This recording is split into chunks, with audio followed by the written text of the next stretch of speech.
बिस्मिल्लाहिर्रहमानिर्रहीम। अस्सलाम वालेकुम नाज़रीन, मैं उमर वहीद और आप देख रहे हैं मेरा यूट्यूब चैनल पंजाब की आवाज़। नाज़रीन, आज का व्लॉग हम करेंगे महंगाई पर। वो मैं इसलिए कर रहा हूँ क्योंकि हमारे एक्सपर्ट तजर्बाकार इम्पोर्टेंट गवर्नमेंट आई थी। इन्होंने आते ही महंगाई को ख़त्म कर देना था, बल्कि दूध और घी की नदियाँ बहा देना थी। तो सोचा आज का व्लॉग जो है वो महंगाई पर करते हैं, क्योंकि इनका जो इम्पोर्टेंट गवर्नमेंट आई है, जब ये अपोजिशन में थे तो इन लोगों का जो दर्द था ना गरीब के लिए, वो बहुत जागा हुआ था। मतलब इन लोगों ने बातें करना शुरू कर दी थी कि इमरान खान की हुकूमत ने गरीब मुकाओ मुहिम जो है वो शुरू कर दी है। तो मैंने सोचा कि आज का व्लॉग जो है वो महंगाई पर करते हैं। तो सबसे पहले तो मैं आपको ये बताऊं कि इन लोगों ने जब तहरीक अदम एतमाद लाने से पहले जो इनका प्रोग्राम था, जो इन लोगों ने महंगाई ख़त्म करने के लिए मार्च शुरू किया था, तो इन लोगों ने बहुत बड़े बड़े दावे किए थे कि हम आते हुए महंगाई आते ही ख़त्म कर देंगे, गरीब की ज़िंदगी आसान हो जाएगी, फ़लाँ फ़लाँ। तो सबसे पहले तो मैं आपको ये बताऊं कि घी का जो रेट है वो कम अज़ कम 520 रुपये तक पहुंच गया है पर केजी, जो 400-450 पे था पाकिस्तान तहरीक इंसाफ की गवर्नमेंट में। तो बासमती चावल जो थे वो 180 रुपये से पहले 220 रुपये इन्होंने किए, और अब तीसरी दफ़ा जो है वो 240 रुपये पर केजी से भी रेट जो है वो बढ़ गया है। तो जो कायनात के चावल हैं, सिला कायनात, वो 155 से बढ़ाकर 190 रुपये पर किए, अब वो 250 रुपये पर किलो मिल रहे हैं मार्केट में। सफ़ेद चना जो 230 रुपये था वो 280 रुपये इन्होंने पहले किया, और फिर इन लोगों ने 280 से 100 रुपये का इजाफा करके 380 रुपये पर केजी मार्केट में दस्तयाब है। साबत मसूर 180 से 210 रुपये पहले किए, फिर 260 रुपये पर केजी। दाल जो है मसूर वो 195 रुपये पहले थी, तो इन लोगों ने आते ही पहले 220 रुपये की, फिर इन्होंने रेट बढ़ाकर 240 रुपये पर केजी कर दिए। बिजली की कीमतों में पहले ही ये 8.5 रुपये तक इजाफा कर चुके हैं। पहले 22 रुपये यूनिट मिल रहा था, अब 30 रुपये 30.5 रुपये मिल रहा है। और एक खुशखबरी और आपके लिए ये है कि अब मज़ीद 4.5 रुपये पर यूनिट जो है वो रेट बढ़ाने की कोशिश कर रहे हैं। नेक्स्ट आने वाले दिनों में 2-3 दिन में ये भी रेट बढ़ जाएंगे।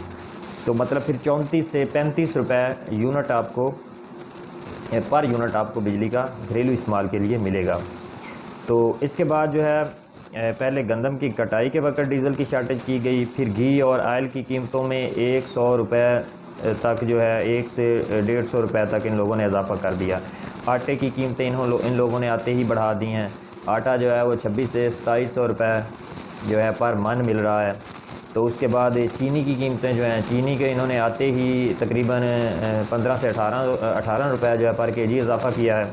मुर्गी का रेट देख लें, इस इम्पोर्टेंट गवर्नमेंट ने आते ही, क्योंकि हमजा शहबाज के कंट्रोल शेड हैं, इसलिए 380 रुपये पर केजी मिल रही थी। तो इन लोगों ने आते ही जो है वो पिछले दिनों भी 700 रुपये पर केजी भी मिलती रही है। अब उम्मीद है कि इसकी हुकूमत का दड़ तख्ता होते ही जो है वो मुर्गी का रेट भी नीचे आ जाएगा इंशाल्लाह। तो खाद के जो रेट्स हैं, खाद जो है वो पर बोरी 1000 रुपये पर बोरी के हिसाब से जो इन्होंने बढ़ा दिया है। अब मार्केट में ब्लैक में जो है ना यूरिया, वो 3000 रुपये तक मिल रही है। हालांकि 1800 रुपये जो है ना वो गवर्नमेंट का रेट है। अगर 1900-2000 में भी मिल जाए तो भी जो है वो बासानी किसान ख़रीद सकता है। लेकिन इन लोगों ने तो आते ही ऐसा कहर मचा दिया है कि बस निकले थे आवाम का दर्द लेकर, लेकिन दर्द इन लोगों का अपना जाग गया है। तो इसके बाद हज, जब पाकिस्तान तहरीक इंसाफ की गवर्नमेंट थी तो हज की जो कीमत थी, जो इस गवर्नमेंट पाकिस्तान तहरीक इंसाफ की गवर्नमेंट ने हज 4,32,000 रुपये का जब किया था, तो हमारे कुछ दानश्वर अरस्तु जो हमारे मुस्लिम लीग नून से हैं या बाय दूसरी जमातों से हैं, तो इन लोगों ने वावेला करना शुरू कर दिया था कि जी इमरान खान यहूदी है, ये यहूदियों को जो है वो राज़ी और खुश करने के लिए इसने जो है 4,32,000 रुपये का हज कर दिया है। अब गरीब बंदा हज नहीं कर सकता। अब उन लोगों से मेरा एक सवाल है कि अब इन लोगों ने आते ही 9,49,000 रुपये का जो है वो हज कर दिया है। अब मुझे बताएं कि यहूदी एजेंट इमरान खान है या ये 16 जमातों वाले हैं जो आवाम का दर्द लेकर मार्च लेकर बाहर निकले थे। तो तनकीद इन लोगों पर इसलिए कर रहा हूँ क्योंकि ये तो तजर्बाकार थे, 35-40 साल का इन लोगों के पास तजर्बा था। 2 वज़ीर ख़जाना हैं, 2 इन लोगों के पास प्राइम मिनिस्टर हैं, 2 इन लोगों के पास चीफ मिनिस्टर हैं, लेकिन समझ से फिर भी बाहर है। तो डॉलर का रेट आप देख लें कि 205 रुपये तक भी नहीं मिल रहा, मतलब 200 प्लस कर गया है, 200 से ऊपर जा चुका है। तो इन लोगों ने आकर किया क्या है? कुछ भी नहीं किया है, बल्कि मज़ीद जो है ये उस तरफ मुल्क को लेकर जा रहे हैं कि आए दिन जो है तबाही की तरफ जा रहा है। इमरान खान की हुकूमत गई, ज़र मुबादला के ज़खायर जो थे वो तकरीबन 22 से 23 अरब डॉलर थे, जो अब 7 से 8 अरब डॉलर गालबन रह चुके हैं। तो श्रीलंका की मिसाल हमारे सामने है, उन लोगों के पास तेल वहाँ शिपें पहुँच चुकी हैं, लेकिन उन लोगों के पास पैसा नहीं है कि वो अपना पैसा इस्तेमाल करें और तेल ख़रीद सकें। तो मेरी इस इम्पोर्टेड गवर्नमेंट से एक ही गुजारिश है कि अगर आपके पास कोई पॉलिसी नहीं थी मुल्क चलाने के लिए, क्योंकि आप तजर्बाकार थे, तो फिर ये चलती हुकूमत को क्यों गिराया? 3.5 साल की हुकूमत में वो बंदा लंगर खाने भी चला रहा था, हेल्थ कार्ड भी चला रहा था, पनाह गाहें भी चला रहा था, मतलब गरीब के लिए एहसास प्रोग्राम भी चला रहा था, वज़ाइफ भी बच्चों को दिए जा रहे थे जो स्कूल में पढ़ रहे थे। तो उसने तो गरीबों के लिए बहुत कुछ किया, डैमों पर काम हो रहा था। तो इन लोगों ने आते ही सारा काम जो है वो बंद करके सब्सिडीज़ भी उनसे वापस ले ली हैं। और बस एक ही बात है, शहबाज शरीफ सुबह 6 बजे उठ जाता है और रात 12 बजे तक काम करता है। तो भाई इस काम की क्या ज़रूरत है, जब कौम ही हमारी मर रही है, इतनी महंगाई हो गई है, कोई चीज़ नज़र नहीं आ रही कि ये मुल्क जा किस तरफ रहा है।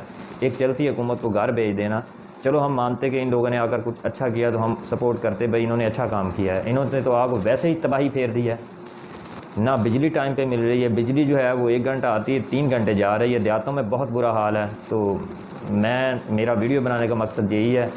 मैं पिछले भी अपने व्लॉग में ये बात कर चुका हूँ कि हमारे कुछ मीडिया साहिबान ऐसे हैं जो आईना नहीं दिखा रहे, क्योंकि उनको पैसा मिल रहा है, इम्पोर्टेड उन्हें पैसा दे रही है और वो हक़ाइक़ से आगाह नहीं कर रहे। तो बाकी कुछ सहाफ़ी हज़रात पर जो है FIR दर्ज हो रही हैं, हमारे अरशद शरीफ साहब हो गए, इमरान रियाज ख़ान हो गए, उनका भी नाम जो है वो गर्दिश कर रहा है, साबिर शाकर साहब हो गए, आरफ हमीद भट्टी साहब हो गए। ये हमारे वो स्टार हैं सहाफ़त में कि जिन लोगों ने हमेशा हक़ाइक़ का साथ दिया है। तो हम उसकी पुरज़ोर मज़म्मत करते हैं कि जो ये इन लोगों के साथ ये FIR दर्ज करके इंतकामी कार्रवाई कर रहे हैं, तो पुरज़ोर उसकी मज़म्मत करते हैं।